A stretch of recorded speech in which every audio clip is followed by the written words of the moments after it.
was so proud of a man. I'm Thomas Almans. This is year 0. Today, Andy, aka Garbage Man on Twitter, joined me.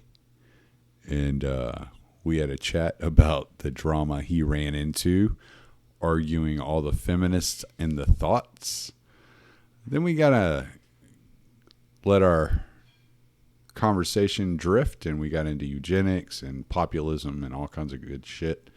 Had a really fun time talking to Andy. He's a good dude. I've hung out with him a few times. Really enjoy chatting with him and spending time with him and hanging out. So I hope y'all enjoy this as much as I did. RyanBunting.com for all of your graphic design needs. Go to RyanBunting.com. Ryan Bunting is pseudo-libertarian and a pseudo-anarcho-capitalist, and he's a really shitty graphic designer, which is why you should hire him, because practice makes perfect, you know. So give the man some charity, throw him a few bucks, so maybe one day he can live up to the title of graphic designer at RyanBunting.com. That is RyanBunting.com for all of your shitty graphic design needs. Go to RyanBunting.com. LibertarianInstitute.org is where you can find this podcast. Patrick McFarland with Liberty Weekly. Keith Knight with Don't Tread on Anyone. Kyle Anzalone, Conflicts of Interest, and Scott Horton's show, of course. There's also some great writers there. Jim Bovard's there. Patrick McFarland even writes sometimes. Sheldon Richmond. And we have a few little specialties like Will Porter. So come over to the libertarianinstitute.org and check out all that we got going on. Thank you, Tom Burton, for the music. Enjoy the show. All right. I'm here with Mr. Andy, the garbage man, starting all the shit on the Twitters. What's going on, dude? Nothing, man. Just chilling. Just got home from a long day of picking up garbage. covered in shit juice. Yeah, no shit, man. I don't know how you do that. I guess if that's what you got to do, that's what you got to do. But man, that's like I've been a blue collar worker my entire life, and like picking up trash and digging ditches are the two worst things I've ever done in my life. I'm like, I guess I could go further down the scale. I guess there's like the septic tank guys or whatever. That's true. The guys that clean the sewers. I don't know, but I don't know. I'm glad there's men that do those jobs. There's not too many women that do them, but there's a lot of men that do. Yeah, well, yeah, that's true, man. So break down to me what happened last week. Well, I stirred up some shit, and I guess the Liberty female Twitter zone. I've noticed a trend, and it's kind of been steering towards this feminist wave of women telling men how to be men or what constitutes their like manhood. And I eventually I was like, all right, well, I got to say something now, because if nobody else is going to say anything, I'm rolling through the comments, like replies, like nobody's saying anything. And then eventually a lot more people did say stuff. I think my main issue with it was it's like, I am not going to tell a woman how to be a woman, because I don't know how to be a woman. Right. You know, and any man who, like, to me wants to be talked down to like that is kind of pathetic. And you and I, we were texting back and forth or messaging back and forth last week whenever I was talking about getting you on. And you know, there is something to what you're saying, and there's like this like kind of meta truth that you're touching onto, because there is a problem with young boys and young men in our world, and the way that they look at women, deal with women, interact with women, and a lot of that is because of the culture that is being thrown in their face.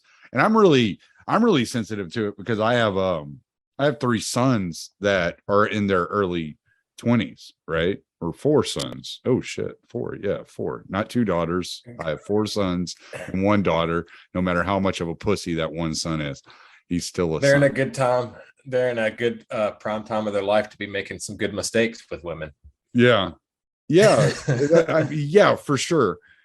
But at the same time, I look at like the interactions whenever I'm looking at the interactions, the whole idea of the whole incel movement, and I'm like, feminism like delivered this brainworm to young men. Oh, totally. I mean, I've gone out with chicks before who like won't even let me hold the door for them. Like mom, like that's just something my mom taught me how to do, like hold the door open for a lady. You know what I mean? And they like get upset about it. It's like, okay, well, you can't have it both ways. You can't like expect men to be any type of chivalrous and then talk down to them and tell them what to do and how to be a man at the same time. It's not. It just doesn't work. I remember one time when I was probably like, I don't know, 25 or something, and I opened the door for this chick, and she got very offended that I opened the door for her. So I slammed the door and said, well, open the door for me then, bitch. Yeah, I mean, that's pretty much what it's come down to. I'm trying to be nice, you know? Like, it's like, what the fuck is your problem? Yeah, let me pull this up just so I can like refresh my brain, because it has kind of, it's worn off a little bit. But where I was coming from and what I said exactly, I just want to have it fresh so I can kind of detail the point I was trying to make. I know, like I said, a big part of it for me was just seeing this constant like man bashing on the timeline. And I don't even really follow these women. Like sometimes it just gets sent to me and I'm like, okay, obviously they're a big liberty chick. They have a bunch of followers because they're a chick. It's, you can have the most lukewarm taste, but you got your titties out, so men are gonna follow you. Right. Yeah. And that's what you said, that a lot of these chicks were just like flaunting their like cleavage and trying to get as many followers as they could by showing their body. And then when men would comment on their body and tell them they look sexy or whatever, they would bash them and be like, oh, look, all men are just fucking pigs. Yeah. It's like, well, don't be throwing your fucking tits out there and you're not going to get that kind of comment, Like, yeah, I mean, it seems, and I'm not like the most conservative person or whatever, but like, if you're going to be out here, and I don't like claim to be a conservative by those standards, like, or really try to flaunt like my conservatism or my religion, like that's just not who I am. But I'm not like, it seems contradictory to be like, I'm a conservative Christian, here's my titties, just don't look at them. Or like, here's my titties for Jesus. Like, it doesn't make sense to me. Titties for Jesus. Yeah. Yeah. So no. Here was the original. I found it. So here's the original thing. I don't want to name names. I mean, I could. I don't really care either way. But they have I don't know who I didn't know who any of these people were. So I looked through some of it and I was like, I don't even know who these fucking bitches are. Yeah, I didn't either. The first, like, what kicked off a thread was, I'm getting real tired of the flagrant hatred of women that I constantly see from the manosphere. Maybe you'd be able to find a girlfriend if you actually liked women. And then there was a reply from another big woman account that says, it's rampant, especially in the young neocon circles. And I said, another ran through feminist LARPing as a conservative. Because to me, what it looks like they're doing is telling on themselves. Like, why? I don't know any neocons personally. Like, why are you in neocon circles? And then why are you like going into the manosphere, which I don't know what that is. People have tried to explain it to me, and I'm just like, I don't really care. Most of my stuff is learned from experience, anecdotally. Like, right. I've dated enough women to know. I don't go to like makeup tutorial videos on YouTube and be like, oh, if you really wanted to get some dick, you'd wear this eyeshadow. Like, that's not my place to do that.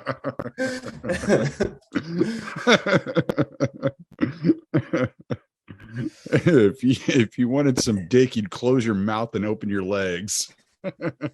Yeah. Yeah, I don't know. It seems kind of backwards. And so, I kind of, and then I started a thread that caught a bunch of heat. I said, if I have to explain this to you, you're either gay and metrosexual or an unhappy woman. And what's funny is Bridget Fedesi tweeted an article about I regret being a slut. And I noticed that these chicks retweet that article because I'm like, yeah, of course you do. And I think it's a lot easier for men to have like transactional hookups than women. Is we can, and that double standard exists, and it's a good thing. Like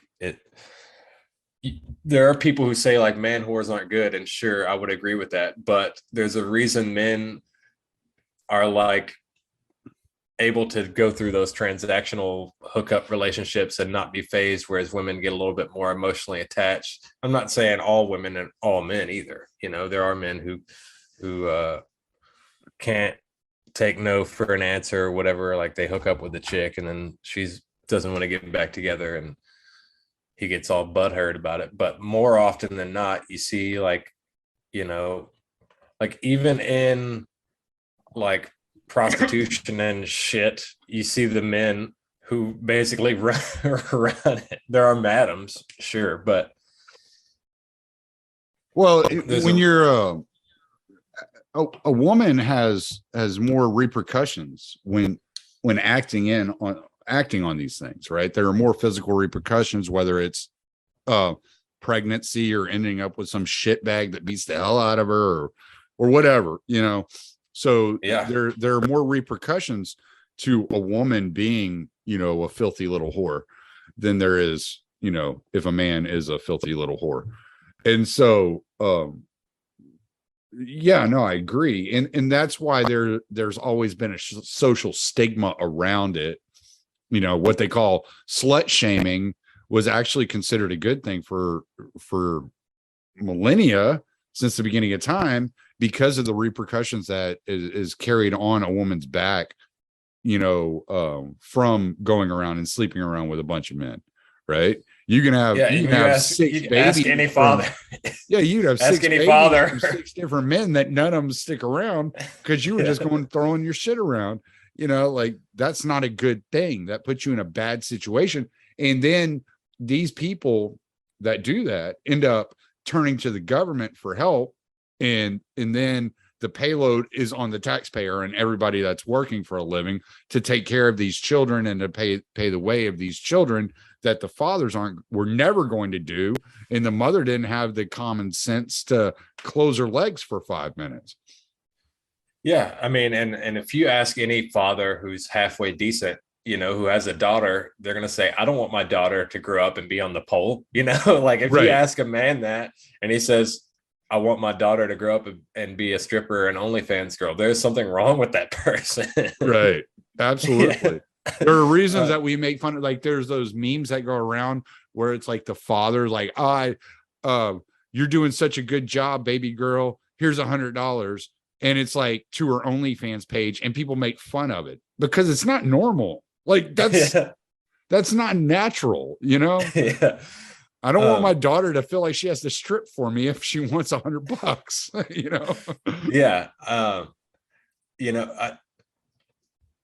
There, and to touch on sort of what you were saying, at creating more children that are dependent on the state and deadbeat fathers, it creates a generational curse and going back. I mean, women, obviously, they have a shorter peak, right? Like men can peak and stay fertile up until our 80s, right? And women are like pretty and attractive and fertile for only a short time frame. And, I don't have a problem with women dating around or even being hoes. Like if you want to be a hoe, be a hoe. Just like own it. Like be that and don't like pretend to be trad online. Like it's just a whole farce. But the more partners you have, the more like a stable man who sees that is going to be like, what's wrong with her, a lot of baggage, like I'm not going to want to be tied down to someone like that because she just goes through them quicker than she goes through socks. So my dad said, my dad told me one time, I don't remember what exactly was happening. I think it was one of his buddies was after this chick that was married, and he was trying to get her to divorce her husband. He looked at me and he goes, that's like buying a used car, man. You're just paying for somebody else's problems. Yeah. And I mean, it's like there's something to that that's true. As crude as it is and as insensitive as it is, you have to realize that the more people that you're intimate with, the more, like you said, the more baggage you pick up. And that's kind of why there's this whole idea of marriage and being with somebody for a long period of time and spending your life together, because you're trying to avoid all that nonsense and all that unnecessary shit in your life, right?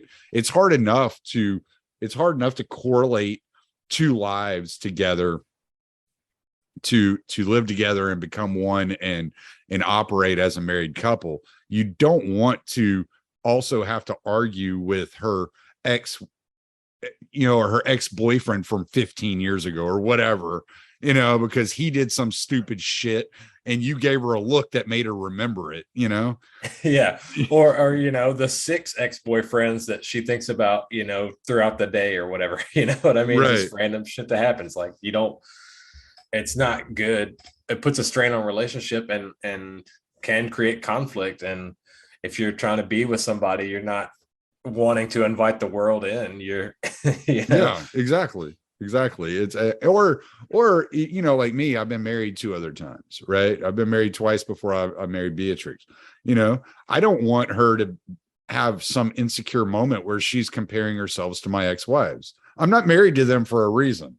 Right, like they're exes for a reason. So like let's just get past that. But she could do that. She could find herself in that situation, and I would hate for her to feel that way. But it's a reality. Like all the baggage that you bring along into a relationship affects that relationship in some way, shape, or form. And for sure. And then then you have an entire culture of women that cheapen their bodies and make it out like their bodies are for public adoration. Right. Yeah. It's like public adoration is the currency of their body. And now you got these young men that look at women as just objects because that's all they see anymore. These women that are just throwing themselves out there. And it's like, there is something psychological to the amount of intake they are getting and the information that is going into their head. I mean, this was like the key assumption of Edward Bernays' propaganda, right? Like it was like, you have to feed this dynamic in order to make it, grow across society. And so that's what you're seeing. You're saying, I can't tell you, I don't get on Twitter hardly at all, like maybe once, twice a day anymore. And it's not even for very long because I just don't enjoy it. I talk to most of my friends either through DMs or texting, and I don't really interact with a lot of people on Twitter. And so it's really odd for me. I'll get on there and I'm like you, I'm seeing like all this cleavage, and you see cleavage and it's like, please pray for me. It's like, what are you talking about? Yeah. Or what am I praying? Do you have breast cancer? Like what's happening? Yeah. You want me to simultaneously like respect your ideas and opinions and thoughts, and while simultaneously being a thought. It's like, and then, this really to me falls on the men who enable this stuff, and a lot of it, I think, is just because they've never like talked to a woman maybe in a way that's like they've never been able to turn down an attractive woman, you know what I mean? Or like what that does for their confidence. So they're in the replies just like begging for a crumb, right? Like, please notice me. Well, but you have to realize too, like social media is like this really weird atmosphere that when you see something on social media, it almost feels private. It almost feels like you're the only one seeing it. So Definitely. it's like she's showing her tits to you and you feel like you have a chance, but you're only one of 1,000 comments, right? And it's like, okay, of 50,000 plus followers or something. right, exactly. And then you have the same phenomenon happening with married women, right? You have women all like constantly talking about their relationship with their husband and how great their husband is, and then like their next tweet is their boobs, and you're like, do you not respect your husband? Like, what is going on? Did he suddenly piss you off and you thought you wanted to go titty fuck somebody? Like, what's happening here? Yeah, I mean, I think there is a certain quality to women that does, and even to men to an extent, this is why men buy Corvettes and Ferraris and shit. You know what I mean? They want to show off their success, and for a man, it's objects, and for a woman, it's her body. And I understand it, but I think if you're in a relationship, some of those matters are better left private and off the internet. And if you don't want it, someone like me in a garbage truck saying, hey, what's going on? You're being a hoe. But don't put it out there like for the world to see. I mean, I don't know. It seems more simple to me, but maybe just because I'm a simple guy. I don't know. I'll put you in the back of my truck with the rest of the trash. Yeah. Yeah. I mean, I really wish a lot more of the men in the liberty sphere, like, I don't know, I'm on Twitter a lot more, and I don't necessarily interact with the kind of guys that I see in those replies, but I did notice some that I did interact with that were like, oh, I can't believe he's being rude to you. It's like, have you never been rude to a woman? Like, is that off limits? Because my mama said that being rude is the devil. Yeah, because I mean, I'll be rude to anybody. I don't care. No, if I'm really nice, maybe she'll show me her butthole too. Yeah. Which, a lot of that niceness is totally disingenuous too. It's like almost creepy, Yeah, they're only nice because what they get out of it. Yeah, they're hoping for some sex out of it, and it's like, why don't you just like tell the truth, or because these are the same chicks that complain about getting random dick pics. You do realize that, right? Yeah. It's like, here's something to jerk off to. No, don't show me you jerking off. Yeah, I mean, it's pretty ass backwards, but that's the inverted roles and inverted world that we live in, is where men and women's roles in society a lot of times are totally inverted, where men are the ones chasing these women who are not necessarily good prospects, especially if this is their behavior. Yeah. And the women who act like men and tell men what to do and think this is what a good man is. It's like, why don't you just date someone who's like your dad if your dad is a good man? But there we go. Well, that's getting into Freud most of the problem, right? Yeah. It's like there was, I can't remember what the name of the show. There was some show I remember watching one time, and this dude goes, there was these two guys, and they ran into these two girls at a bar. And the one guy goes, I got that one. And the other dude's like, why? He's like, she has daddy issues. Like, yeah, I mean, he's like, how do you know? He's like, I know. Yeah, I mean, it's pretty easy to tell, and there are going to be men who prey on that, because it's going to be easy sex, almost every time.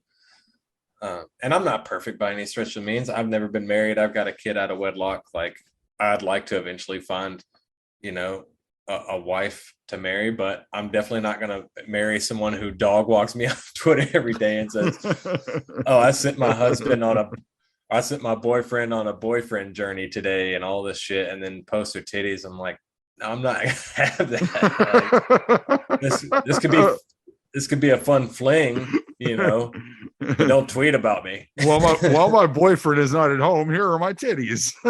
Yeah. Yeah, because then I'll start tweeting about what I'm doing on the side too, and you don't. I mean, it's a recipe for disaster.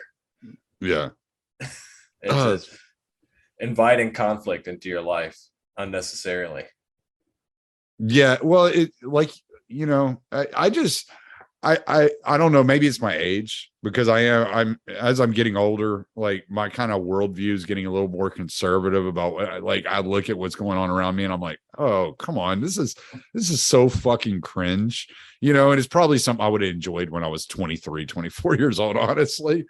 But I look at these girls and the way that they're acting and the way that they're acting out in public, whether no matter what you think about social media, it's public and people are going to see this and judge you based upon those interactions. All I can think of is, like you say, it's a recipe for disaster. You're asking for bad news. Like you may think it's harmless fun and you're getting attention and it makes you feel good and you get that little adrenaline rush and yada, yada, yada. But what you're doing is actually creating habits in your life and the way that you interact with the real world. And this could have serious repercussions on you in the future. And you got to be careful because no matter what they want to say about when you say, well, this chick was dressed a certain way and she got raped by some random guy, and they want to say, well, you're victim blaming. Okay, maybe I am victim blaming, but you have to be very aware that that could have had something to do with it. Like, I don't have to say that it's her fault, but I can also say she needs to make better decisions and not put herself in that situation, right? Because when things happen, it's not just that other person acting. You have actions too, like that put you in that situation. Sometimes they're harmful, sometimes they're not. But you do have to examine what you can change about yourself to avoid those situations when something bad happens. And I really hate the idea, number one, that you have this entire culture centered around bashing young men, making them feel worthless, and then every chick that they see on the internet is a fucking whore, and so any chick they meet in public they think is a porn star that they can just go home and face fuck for the next 5 hours. Like that's not reality, man. That's not how it works, dude. I most chicks do not like gagging on a dick until tears are running out of their eyes and they're almost vomiting. That is not real. There's a lot there. So, I mean, there is definitely something to, it comes down to parenting for me, like how were these daughters raised by their fathers? I think about it in terms of my daughter. I don't want her to be, like in the Bill Cosby case, I don't want her going up to some celebrity's hotel room by herself thinking like, okay, this is just going to be a friendly hangout. Like there's obviously more to it than that. You know what I mean? Like men and women, they have sex. Like that's what they do for as long as human beings have existed, right. And they're going to want to have sex and they're going to have these impulses. Which are completely natural. But if you don't want to have sex, don't put yourself in a situation that could lead to it, Well, right. Whether it's consensual or not. The entire culture is training children, like young adults, to be nothing more than sexual beings. And there's so much more to life than that. Obviously, we don't have sex 50% of our life. Like that is not the way this works. Like if you're a functional adult, you are not just fucking all the time. That is not the way that that the world works. And so with the accessibility of porn, like I said, all the way these chicks, it's just giving a really bad impression on young men, young women as well, and the way and the expectations that they have for their interactions with other adults. And so it would obviously, like, think about it. I think about it this way. if you're a woman, if you're a young woman, let's say you're like in your early 20s, you're fairly attractive, and you show your body online and you get a bunch of fucking attention, right? And you see all this porn and all this stuff that's going around and it's so easily accessible and it gets all this attention. But then you put out an actual cogent thought onto the internet and nobody responds to it. You may get one like. You might be like wanting to bash men too. All they think about is sex. Well, quit being sexual. Like, like do something else with your life. Be some of my best friends that I really love talking to are women, but I love talking to them. It's not because they're going around showing their tits, right? Yeah. I mean, you can be attractive and still be modest too, you know? Right. You can post an attractive picture and still be covered up, you know? Mm-hmm. Obviously there's something more to it when you're showing skin and wanting that level of attention. You're not wanting people to respect your ideas. But those are two different ideas you're putting out there, right? So you're like, if you're modest and you're attractive and you post a picture, then you're expecting to be respected, right? Yeah. If you're showing a bunch of skin, you're expecting to be wanted. So that's two different ideas that you're asking for, right? So if it like, let's say a chick posts a picture of her in a fairly modest, like average sundress out in a field and says, I'm looking for a guy to have fun with and hang out with and go adventuring in nature. Like that says something different than if it's some naked chick laying amongst dandelions. You know, it's like, you could have the same like text on two different pictures. It's giving off two different ideas. It's definitely a visceral thing, and it affects whoever is reading it or looking at it differently. You know, I went out the other night with a friend of mine and his wife and their kids, and his wife is a nurse, and she had a nurse friend that her and I kind of talk back and forth sometimes. But I noticed the other night when we went out, she was really trying to dig on some feminist stuff, and it like took every bit of restraint for me not to ruin the evening. Because she was telling, all right, I'm from Tennessee. I know people who know Dolly Parton. This may come as a shock to you. There's been stories written about it and they say it's debunked, but breaking news, Dolly Parton is a lesbian. but you know, Dolly Parton has put out a lot of mixed messages about her career and saying that men told her she couldn't do it, but she did it anyways, which to some degree may be true, right? But it wasn't all men, and a lot of men have helped with Dolly's career too, and she'll even tell you that.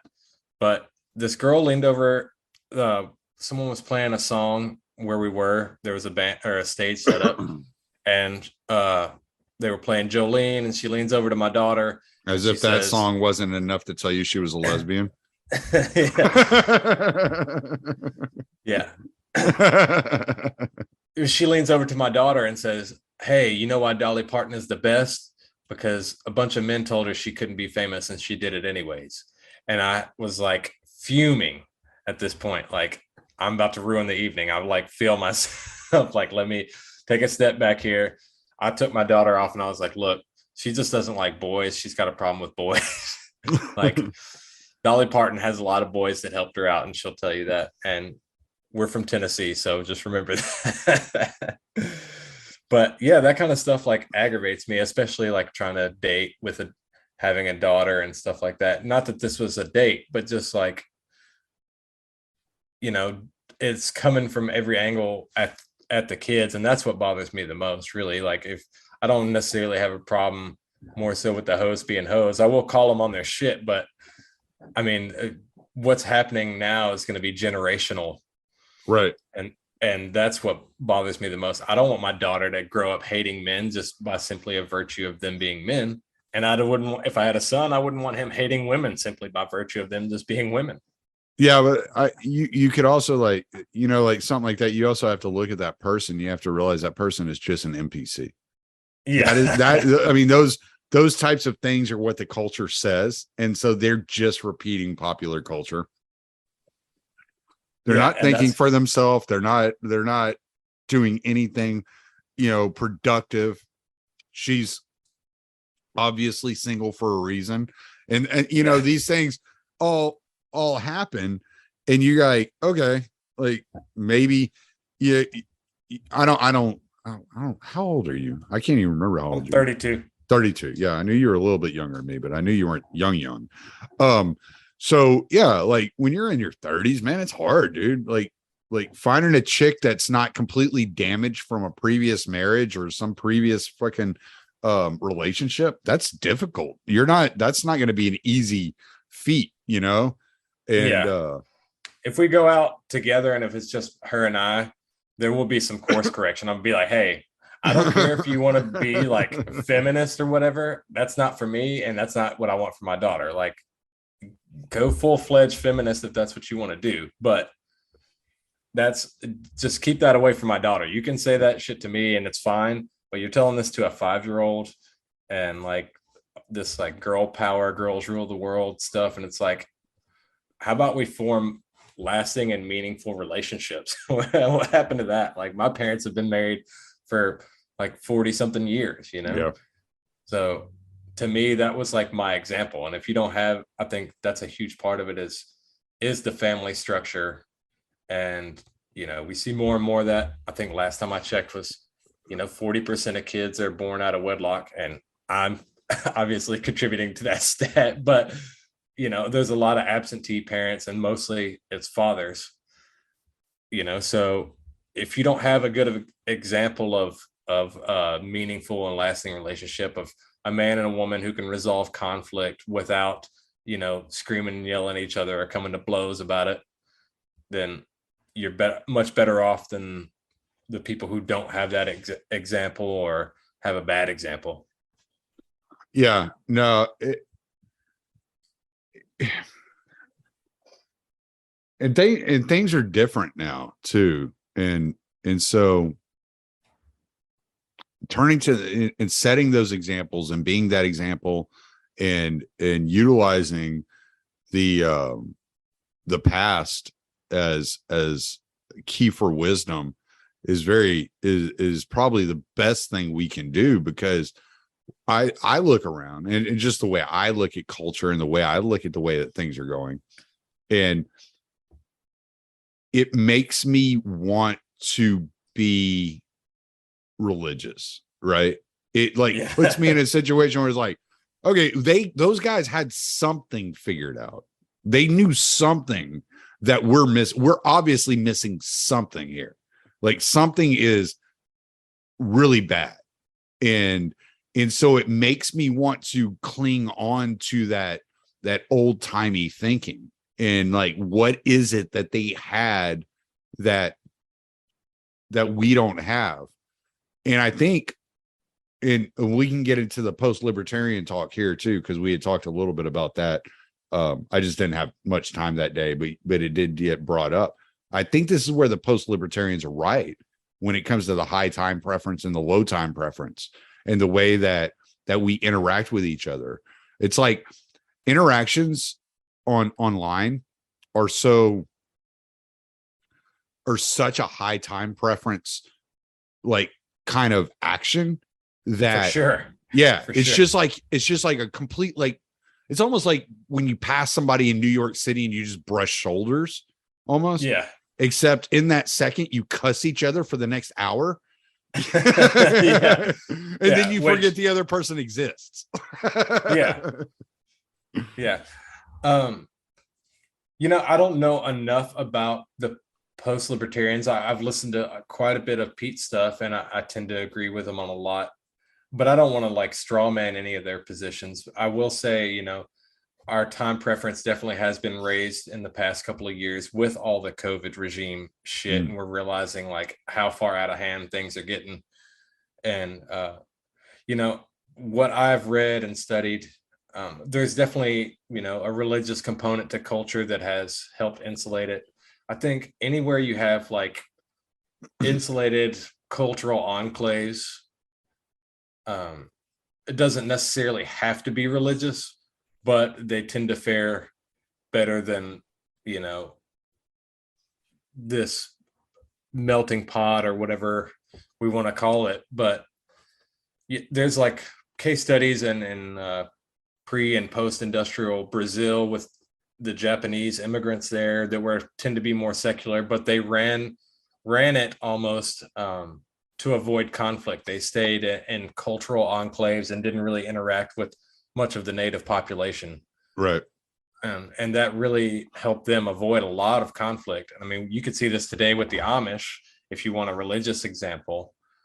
And there is definitely something to that. And I think a lot of that was destroyed in the progressive era with the atomization of the family units from Teddy Roosevelt. And I think even a good starting point, not necessarily like you don't have to have a private city or have enough family to start a cultural enclave, but if you have the money to start a bar like that, they got a lot of families fragmented by prohibition because they would meet up at the bar or the pub after church. And that's where they the men would go and focus their political power or political energy. And they would have these discussions at their local pub. And what they would do is, find guys that would come into the pub that were similar or culture or background or thoughts and beliefs as them. And, they would meet up and they would kind of concentrate their political power on, okay, what's on the agenda? What are we pissed off about this week? Yeah. Back then they had pubs. Now we have podcasts. Yeah. Yeah. No, and you're right. And, one of my most popular episodes is one I did with Pete, actually. And we were talking about a returning to tradition. And that's what we're talking about. And like, re-engaging with the extended family and all that, because I mean, part of it, if you ask me, the way I kind of look at it, and if you might have some pushback on this, and that's fine, but part of what I'm looking at is like the high divorce rate has a lot to do with the nuclear family. Like, for sure, it's really hard for two parents to raise 3 or 4 kids, right? And so you see the low birth rates, you see the higher divorce rates, but whenever there were aunts and uncles and cousins and grandparents all around and involved in the raising of children, the divorce rates were so much lower. The birth rates were so much higher. It's like, okay, well, was that intentional? And then you start reading, you read like H.G. Wells, you read Carol Quigley, you read some of these guys from back in the 1920s. They talk about like how it's kind of like this Malthusian ideal or this eugenics ideal to lower the birth rates, which is where you get like abortion, the idea of abortion comes through and things like that. I mean, they had, I think it was Indiana was the last state to make it illegal to castrate or what do you call it? Defertilize kids based upon their family history, right? And this was in like the 70s. This is like 1971 or something like that, where they were doing the forced sterilizations. Yes, that's what I was trying to get to. Yeah. So it's like we know all this stuff is in the history. Now, people didn't just suddenly lose these ideas. They just found different ways to do it. And so you see the promotion of the LGBTQ community and stuff like that. Well, this is just eugenics by a different name, right? This is just a way, like, and not the fun kind where you're like, I want to find another tall woman to make a basketball player. This is like the evil kind, where the extermination kind. Yeah.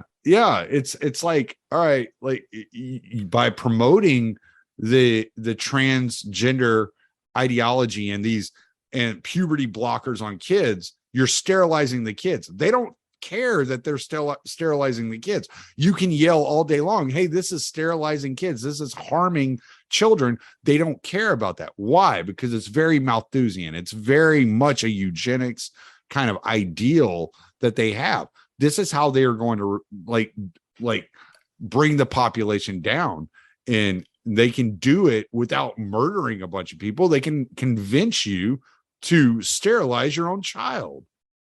That, or just hate the opposite sex just by virtue of being the opposite sex, you Right. know, and that kind of goes to the feminism ideal. You know, I think it's definitely, we've been fragmented by design. This was it. If you read the progressive era, Rothbard talks about it quite a bit, how, you know, some of the members of the high church, the liturgicals, their women, they didn't permit their women to vote, and it was more of a patriarchal culture versus the pietist culture that at the time was willing to weaponize the government essentially to save people from themselves, you know, and that's how you ended up with prohibition, which had a bigger effect than people just not drinking. It broke apart communities because this is where the men in your neighborhood got together to discuss what was going on. Right.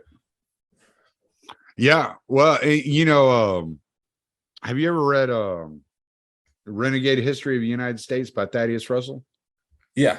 He did some work on this too, on the drinking especially, which I found interesting. So like part of what was going on at this time too, that Rothbard didn't touch on, was that drinking was like this cultural thing, and they would show up after lunch drunk. Like they would go to, all the workers were, and so the production was down too. So like it was like this capitalist scheme along with like all this other stuff.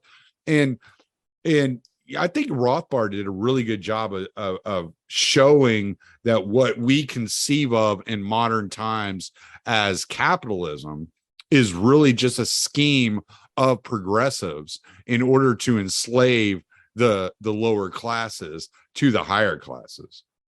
Yeah, it was a total cartel effect, you know. Just it broke apart, you know,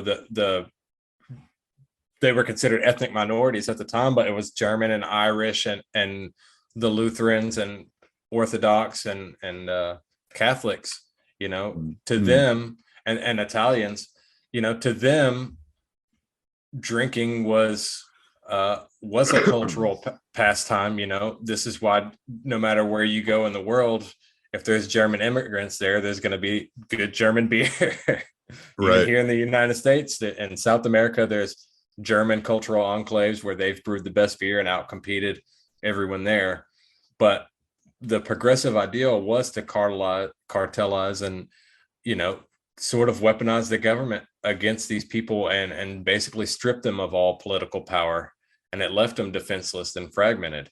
Right. Well, and FDR did a fantastic job of doing it and convincing the working class it was for their own good. Yeah, you know, that was the most insidious part.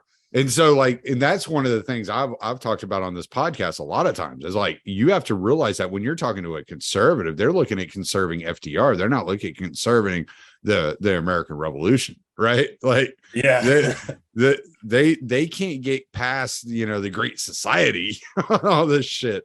It's like, all right, like you're calling yourself a conservative, but Social Security stays and all this other. What are you conserving? You're just conserving the shit that dug this hole to begin with. Yeah, they've got, you know, I've seen some of, I think that's a real big misconception is what is the American right and what is actually right. You know, the American right is opposite of wrong. I know that. yeah. But like protectionist policies and like welfare, Social Security programs and stuff. There's people who claim to be on the right or conservative who want all these things. And to me, that wouldn't be a conservative or a right-wing position to hold. Well, and then there's a lot of infiltrators. You'll get, you know, like, I can't think of the guy's name off the top of my head right now. Richard Spencer types that advocate a type of socialism, you know, but just from the right wing, you know, just a right-wing socialism, you know. Yeah. It only applies to white people in Wyoming or Montana. Yeah. It's like, all right. Welfare for whitey. Exactly. White welfare. It's kind of like white magic, except better. Yeah, Hoppe's critique of Pat Buchanan was really good.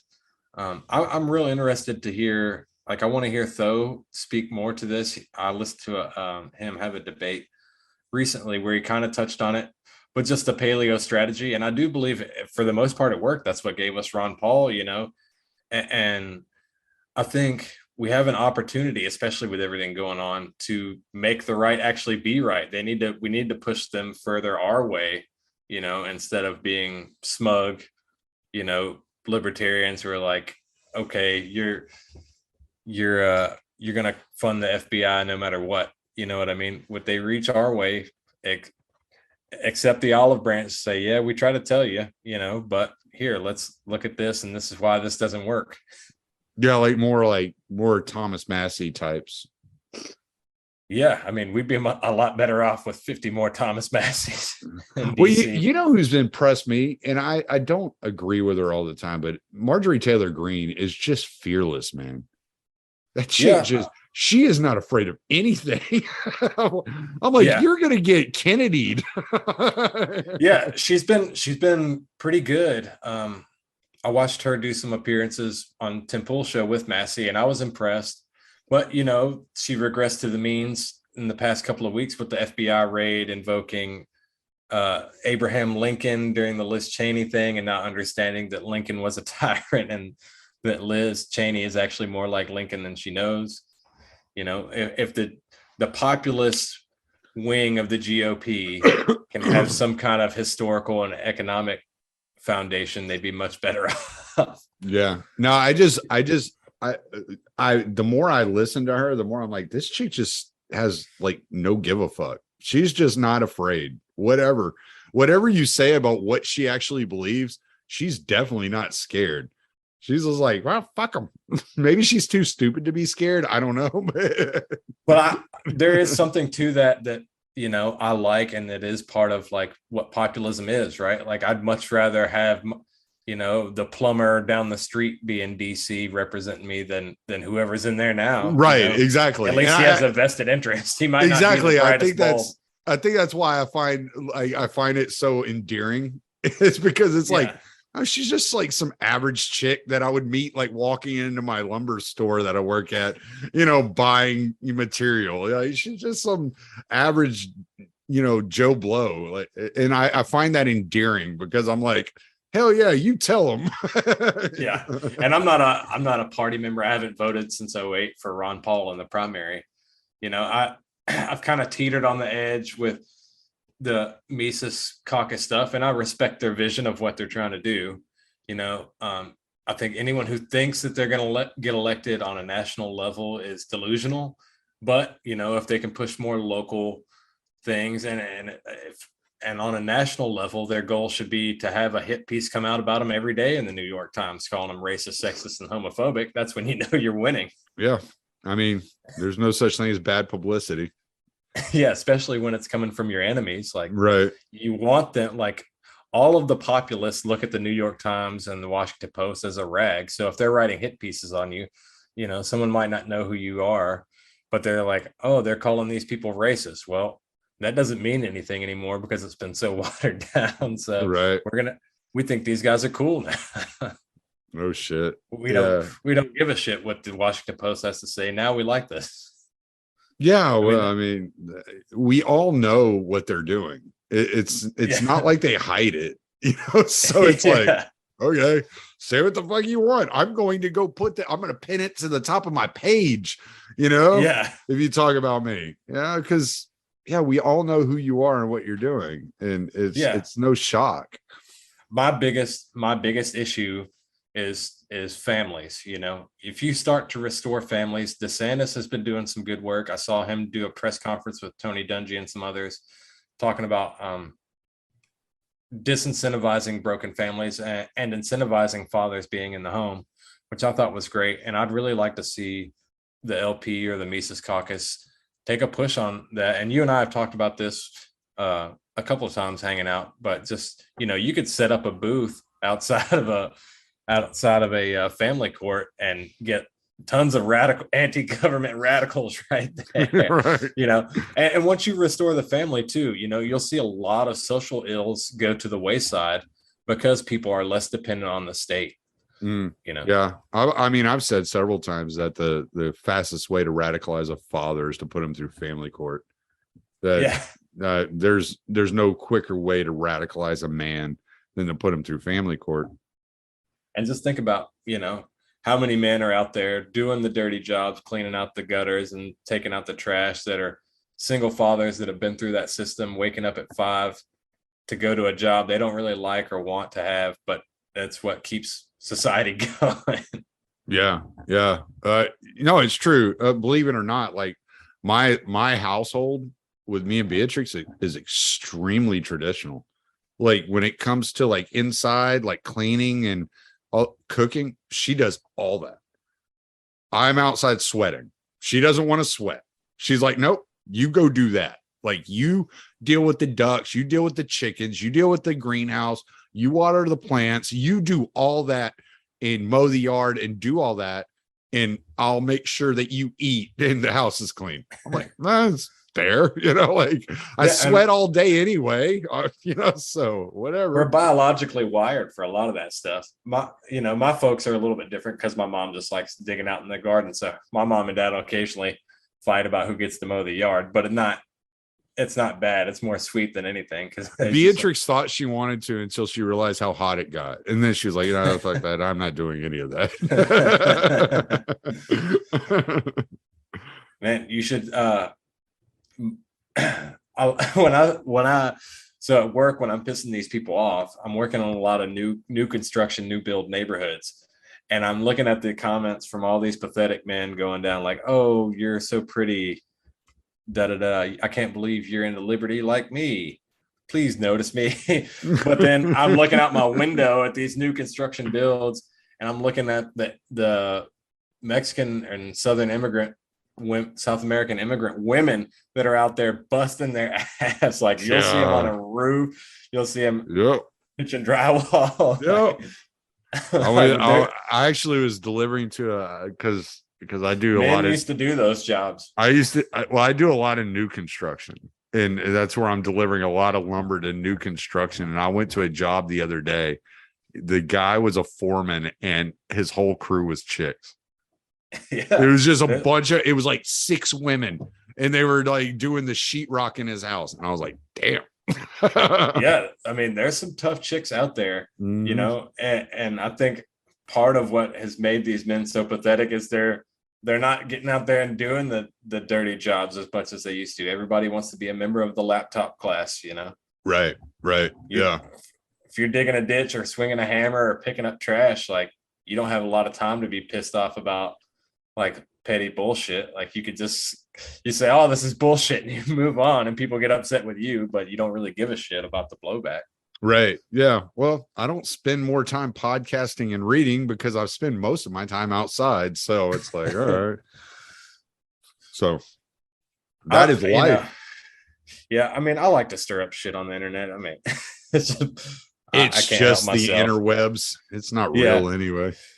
Yeah, but I've been getting less and less into like online debates and more just like casually dunking on people when I see the opportunity. Like I much prefer to like bounce ideas off and in a setting like this on a podcast or listening to audiobooks throughout the day. That's where I get it from. I don't need to go on Twitter to be like, oh, well, you're wrong about this. I'll just be like, you're gay and retarded. But it's okay. The worst thing about Twitter is when you are listening to an audiobook or a podcast and you're actually learning something, and then you see a comment on Twitter that like grabs your attention, and you lose about 30 minutes of your fucking time, and you're like, shit, now I got to go back like 2 chapters and figure out what the fuck I was listening to. Yeah, that happens all the time. And sometimes I'll put out some serious shit, and sometimes I won't. But I don't, if anyone considers me like a public intellectual, shame on you. Well, that's why I had you on. You're supposed to boost my ratings, man. I don't know if I can. I'll see what I can do. Let me talk to the boys back at the at the yard. Oh shit. Well, we've been going an hour, man. You got some more shit you want to cover? No, I'm good right now. I appreciate you having me on. I'm Yeah, happy well, to come back. Yeah, we'll do it again for sure. This Yes, was sir. a lot of fun. I love laughing more than anything. Is it raining where you're at right now? No, it's been a clear day today. It was humid as shit because it rained all weekend, but yeah, it was clear today. We got the heaviest rain today I've seen in about 6 months, so I was happy for that. No shit.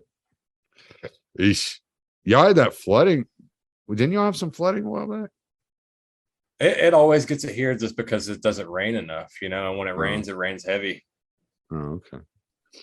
Yeah, because I thought y'all had some flooding a while back that I'd heard of. Maybe I'm wrong then. My gauge of time is so fucked. I'll be like, yeah, just a couple of weeks ago, y'all had like this really bad flood, and you're like, dude, that was like 2 years. Well, we got to get up and go see Scott, and hopefully he gets his boat out of the shop soon and go shoot shit and drink some beers on the boat. Yeah, I'm actually talking about coming up that way in October. So I'll let you know. I'm gonna stop the recording. We can bullshit here offline. If you're gonna play, scam, pick and choose, well, it's a game that was made for you to lose. It doesn't really matter how many times, it's the same old worn out stories, same old lines. They're all pointing dirty fingers in hypocrisy, bragging on their feats of mediocrity again. Never really making any kind of change, but they keep on getting re-elected, and I find that strange. And that's why I say fuck them, don't feed them, cause we don't even need them. I never celebrate the tyrants out of taking our freedoms. Yeah, I said fuck them, don't feed them, cause we don't even need them. I never celebrate the tyrants out of taking our freedoms. What's it gonna take for you to see that we're living in a rigged democracy? People stand in line for the things that they've been choosing, paying no attention to the rights they keep on losing. But they all gather in the rallies and they chant their names, on goddamn well that it's all gonna be the same. Just 4 more years of war and taxes, 4 more years of them grinding down their axes. And that's why I say fuck them, don't feed them, cause we don't even need them. I never celebrate the tyrants that are taking our freedoms. Yeah, fuck them, don't feed them, cause we don't even need them. I never celebrate the tyrants that are taking our freedoms. Fuck them, don't feed them, cause we don't even need them. We'll never celebrate the tyrants that are taking our freedom. Fuck them, don't feed them, cause we don't even need them. We'll never celebrate the tyrants that are taking